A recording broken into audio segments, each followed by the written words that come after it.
PSL এর match দিয়ে এবার পর্দা উঠবে পাকিস্তান সুপার লিগের টুর্নামেন্টের প্রথম দিনে মাঠে নামতে দেখা যাবে দুই বাংলাদেশি ক্রিকেটারকে।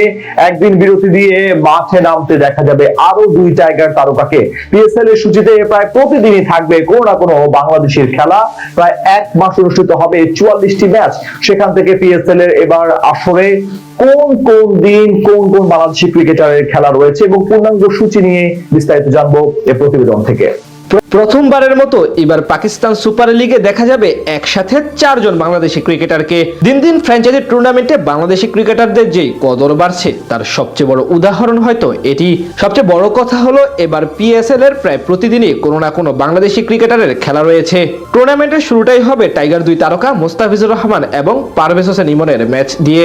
2026 পাকিস্তান সুপার লিগের নিলামের আগেই সবচেয়ে বড় সারপ্রাইজ দেন cutter master Mustafizur Rahman. IPL তার কদর না বুঝলো সবার আগে ডায়মন্ড ক্যাটাগরিতে লাহোর কালান্দার্সে যোগ দেন এই পেসার। 6,44,00,000 পাকিস্তানি রুপিতে নাম লেখান ফিজ। এরপর একই দল হতে নিলাম থেকে ডাক পান বামহাতি পারভেজ হোসেন ইমন। প্রথমবারের মতো বিদেশি কোনো ফ্র্যাঞ্চাইজি টুর্নামেন্টে দেখা যাবে ইমনকে। এদিকে নিলাম থেকে নতুন ফ্র্যাঞ্চাইজি রাওয়ালপিন্ডি পিন্ডিজ দলে খেলবেন লেগ স্পিনার রিশাদ হোসেন। তার দাম ছিল 3 কোটি পাকিস্তানি রুপি।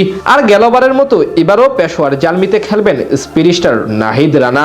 সেখান থেকে আগামী 26 মার্চ টুর্নামেন্টের উদ্বোধনী দিন মাঠে নামবে গেলবারের চ্যাম্পিয়ন এবং মুস্তাফিজু ইমনদের দল লাহোর কালান্দার্স। তাদের প্রতিপক্ষ নবাগত ফ্র্যাঞ্চাইজি হায়দ্রাবাদ কিংসম্যান। এই মাসে 26 তারিখ আসরের পর্দা ওঠার পর শেষ হবে মে মাসের 3 তারিখ। 7 দলের মধ্যে মোট ম্যাচ হবে 44টি। প্লে অফ পর্ব শুরু হবে 28 এপ্রিল রাওয়ালপিন্ডিতে কোয়ালিফায়ার ম্যাচ দিয়ে।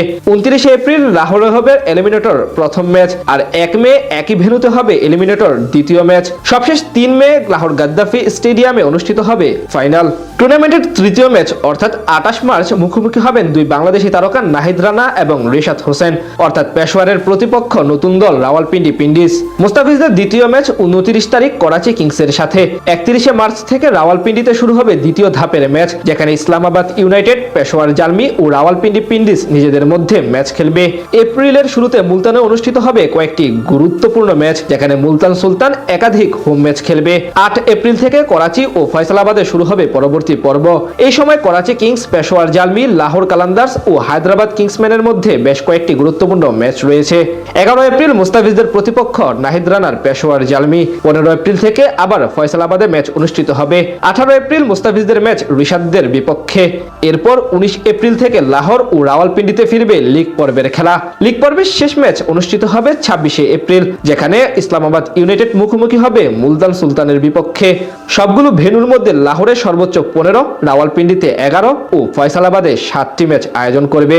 এবার পাকিস্তান সুপার লিগের সবগুলো ম্যাচ অনুষ্ঠিত হবে মোট 2 শিফটে, সকাল এবং রাতে। টুর্নামেন্টের প্রথম রাউন্ডে প্রতিটি দল 10টি করে ম্যাচ খেলবে। সেখান থেকে পয়েন্ট তালিকার সেরা 4 দল উঠবে কোয়ালিফায়ারে।